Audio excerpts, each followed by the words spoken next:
ઘણા લોકો એમ કહેવા આવે કે કોઈ સારો મંત્ર આપો ને, આમ ઓમ રીમ ને ક્લીમ ને શ્રીમ ને એવું આવતું હોય ને તો એમને ગમે કે આ મંત્ર કામ કરશે. પણ અષ્ટાક્ષર પર શ્રદ્ધા ના આવે. આ મહામંત્ર છે, બીજા કોઈ મંત્રોની આવશ્યકતા નથી. અષ્ટાક્ષર ને પંચાક્ષર આ બે મંત્ર કરશો તો બધું સિદ્ધ થઈ જશે. બાકી બધા મંત્રો વસ્તુ આપશે, પણ આ મંત્ર તમને ભક્તિ આપશે, ભાવ આપશે, પ્રભુ આપશે. અષ્ટાક્ષર મંત્ર એ મહામંત્ર છે. સુવાનો પ્રસંગ આવે છે ને અહર્નિશ જાપ કરે, એક ક્ષણ પણ છોડતા નથી. અને એટલે જ આપણા ભગવદીઓ ગાન કરતા કહે, કૃષ્ણ શ્રી કૃષ્ણ શરણમ મમ ઉચ્ચરે. પ્રભુના નામનો જાપ અને મહાપ્રભુજી આપેલો અષ્ટાક્ષર મંત્ર. નિત્ય વૈષ્ણવે અષ્ટાક્ષરની 3 માળા જરૂર કરે. 3 ન બને તો 1 પણ કરવું જરૂર. મહાપ્રભુજી આપેલો એ દિવ્ય મંત્ર 7 પ્રકારની ભક્તિ અષ્ટાક્ષર દ્વારા સિદ્ધ થાય છે. શ્રવણમ કીર્તનમ વિષ્ણુ સ્મરણમ પાદ સેવનમ અર્ચનમ વંદનમ દાસ્યમ. 7 પ્રકારની ભક્તિ અષ્ટાક્ષરથી અને 2 પ્રકારની ભક્તિ પંચાક્ષરથી સિદ્ધ થાય. આ 2 મંત્ર દ્વારા નવધા ભક્તિ સિદ્ધ થઈ અને પ્રેમ લક્ષણા ભક્તિનું દાન ઠાકોરજી કરતા હોય. આ નિકુંજમાંનું પ્રાગટ્ય થયેલું છે અષ્ટાક્ષર મંત્રનું. સમય અભાવ છે, હમણાં આગળ પ્રસંગ લેવાનો છે, પણ ચર્ચા કરીશું નિકુંજમાં કઈ રીતે અષ્ટાક્ષર મંત્રનું પ્રાગટ્ય થયું. અને એ મંત્ર શ્રી સ્વામીજીને પ્રાપ્ત થયો અને સ્વામીજી શ્રી મહાપ્રભુજી રૂપે ભૂતલમાં પધાર્યા અને નારદ પંચરાત્ર અનુસાર આ મંત્ર પ્રગટ કર્યો આપે. અને અષ્ટાક્ષર મંત્ર દ્વારા શ્રી હરિરાય કહે, જે એનું સર્વદા અને સર્વ ભાવે, જેટલા પણ ભાવો છે એ સમસ્ત ભાવ સાથે જો જીવ એનું સ્મરણ કરે તો નિશ્ચિત ઠાકોરજીની ભક્તિને પ્રાપ્ત થતો હોય છે. સર્વ ભાવના 2 અર્થ બતાવ્યા આચાર્યો. એક સર્વમાં આત્મભાવ, બધે જ ભગવાનને જોવા, સર્વસ્મિન આત્મભાવ સર્વાત્મભાવ. અને બીજો અર્થ મહાપ્રભુજી કરે, સર્વોપી આત્મનો ભાવ સર્વાત્મભાવ. એક છે સર્વ આત્મભાવ, બધામાં આત્મભાવ, બધામાં પ્રભુ દેખાવા. અને બીજો અર્થ થાય અંતઃકરણમાં રહેલા સર્વ ભાવો કેવલ ઠાકોરજીમાં લાગી જવા, એ છે સર્વાત્મભાવ. ત્વમેવ માતા ચ પિતા ત્વમેવ ત્વમેવ બંધુશ્ચ સખા ત્વમેવ. એમ અંદર રહેલા બધા જ ભાવો સર્વદા સર્વ ભાવેન ભજનીય વ્રજાદિપઃ. સેવા કરતા અને સ્મરણ કરતા સર્વ મનમાં આવતા ભાવો એ ઠાકોરજી પરખ થઈ જાય તો જીવના સર્વાત્મ ભાવ સિદ્ધ થઈ જાય. તો આજના આ સત્રને વિરામ તરફ લઈ જાઉં છું. કારણ આજે 2 પ્રસંગો આપણે અહીં મનાવવાના છે. પ્રથમ પ્રસંગ છે જે શિક્ષાપત્રનું આપ 7 દિવસ સુધી રસપાન કરવાના છો, એ શિક્ષાપત્રનો એક દિવ્ય ને દળદાર ગ્રંથ પૂજ્ય પિતૃચરણે ખૂબ જ પરિશ્રમ લઈ અને અમારા પરમ ભગવદીય અરવિંદભાઈ દરજી એમણે એનું સંકલન કર્યું. આંતરરાષ્ટ્રીય પુષ્ટિમાર્ગી વૈષ્ણવ પરિષદ આ દિવ્ય કાર્યમાં જોડાયું અને સાથે મળી એક સુંદર પ્રકાશન.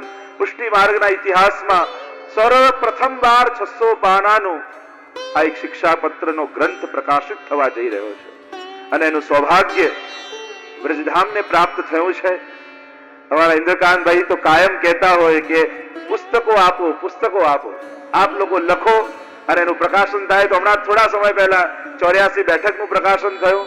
હવે પૂજ્ય પિતૃચરણના શ્રી હસ્તે માર્ગદર્શન દ્વારા શિક્ષાપત્રનો ગ્રંથ અને થોડા જ સમય બાદ પૂજ્ય યદુનાથજી દ્વારા પંચગીત ભાગવતમાં આવતા એનું પ્રકાશન થશે.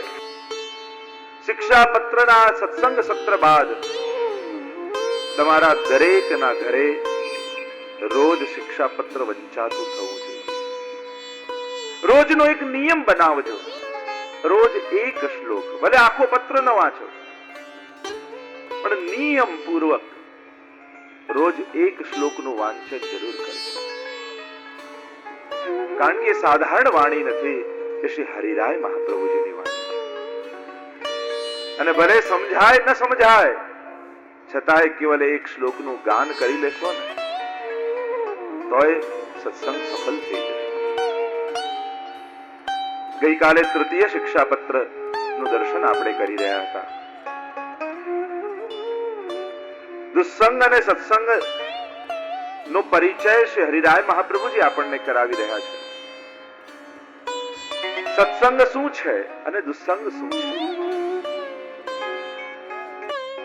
પહેલા જ શ્લોકમાં હરિરાય મહાપ્રભુજીએ કહ્યું કે ભગવદ ભાવ એ આપણી નિધિ છે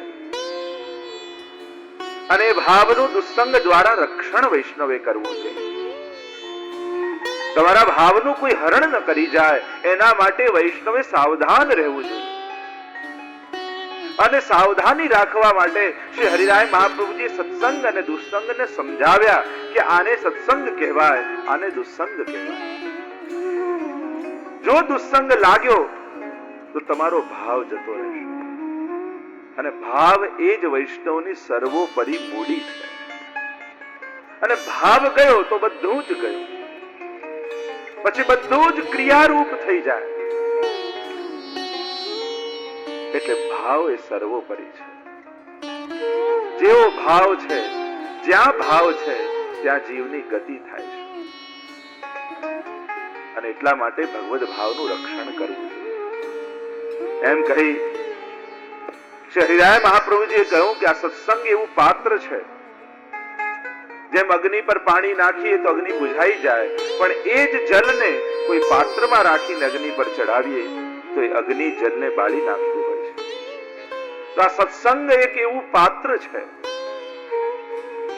કે જેના દ્વારા આપણું બધોય લૌકિક ભાવ બળી જાય છે. ભગવદ ભાવ રૂપી અગ્નિમાં આ સાંસારિક અને લૌકિક ભાવો બળી જતા હોય છે, પણ સત્સંગના પાત્રમાં ભાવને રાખો. આગળ શ્રી હરિરાય મહાપ્રભુજીએ દુસ્સંગના પ્રકાર બતાવ્યા. આ દુસ્સંગ જાણવું કોને? ત્યારે કહ્યું આચાર્ય શ્રીના વચનથી અન્યથા જે વાત કરે એ દુસ્સંગ. મહાપ્રભુજીની વાણીથી જે જુદી વાત કરે એને દુસ્સંગ જાણે. બીજું લક્ષણ બતાવ્યું, જે ચિત્તને સંસારી બનાવી જાય, લૌકિક બનાવી દે, એ પણ દુસ્સંગ છે. વૈષ્ણવે સદા સભાન રહેવું. હું સત્સંગ કરી રહ્યો છું, હું મંડળમાં જઈ રહ્યો છું, ત્યાં જઈને મારું ચિત્ત વધારે લૌકિક બની રહ્યું છે કે અલૌકિક બની રહ્યું છે, એનો સદા ખ્યાલ રાખવો. 6 દુસ્સંગના લક્ષણ બતાવ્યા. એક અન્ય સંબંધના વાળા લોકોનો સંગ કરવો એ દુસ્સંગ છે. લૌકિક આસક્તિ વાળા લોકોનો સંગ કરવો એ દુસ્સંગ છે. મહાપ્રભુજીના વાણીથી વિરુદ્ધ વચન કહેનારાનો સંગ કરવો એ દુસ્સંગ છે. અવૈષ્ણવનો સંગ કરવો એ દુસ્સંગ છે. લૌકિક વિષયોનો સંગ કરવો એ દુસ્સંગ છે. અને વ્યવહારિક કાર્યોમાં આસક્ત રહેવું એ પણ દુસ્સંગ છે. આ 6 પ્રકારના દુસ્સંગથી વૈષ્ણવે સદા બચીને રહેવું.